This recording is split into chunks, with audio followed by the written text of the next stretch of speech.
నాకు పట్టాలు కట్టుకొని ఉన్నది కూడా తెలుసు. ఓకే,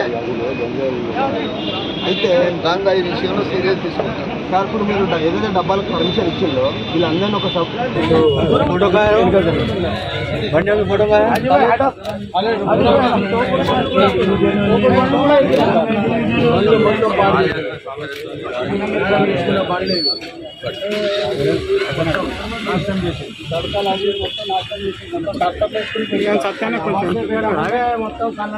పరిస్థితుల్లో మీద వాళ్ళకి ఎక్కడ కూడా అన్యాయం జరగద్దని నిజంగా కూడా మెయిన్ రోడ్ మీద కూడా లేవు, పక్క సందులో ఉన్నాయి.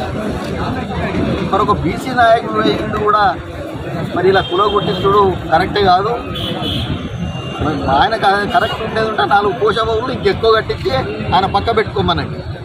నేను కట్టిస్తున్నా కదా, అలాగే కట్టియానండి. నువ్వు వేరే పార్టీ నుంచి వచ్చినావు, ఆ పార్టీకి రాజీనామా చేయాలి. ఎందుకంటే మనం బీసీలో మనకు ఒక ఆత్మగౌరవం ఉంది.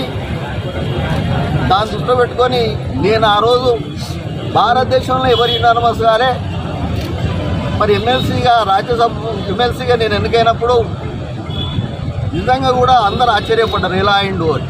ఎవరు నామినేషన్ కూడా వేయలే, ఏ పార్టీ వేయలే, బీజేపీలో వేయలే, తెలుగుదేశంలో వేయలే. ఎందుకంటే కొండమూరులో అటువంటి ఉంటే న్యాయం జరుగుతుంది. కానీ ఈరోజు నువ్వు నామినేటెడ్ పోస్టులు తీసుకొని వీటికి వచ్చి కాంగ్రెస్ వాళ్ళని ఇబ్బంది పెడితే, ఒక బీదలను ఇబ్బంది పెడితే మాత్రం చూస్తూ ఊరుకోం.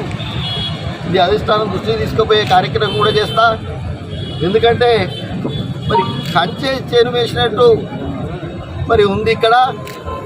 మరి ఇది సమంజసం కాదు. ఇక్కడ మేము ఉన్నాం, కొండమూరులు ఉన్నాడు, కొండ సురేఖ ఉన్నాడు, కుమార్ అన్న ఉన్నాడు. మరి అలా మేమందరం కూడా మరి కరాఖండిగా చెప్తున్నాం,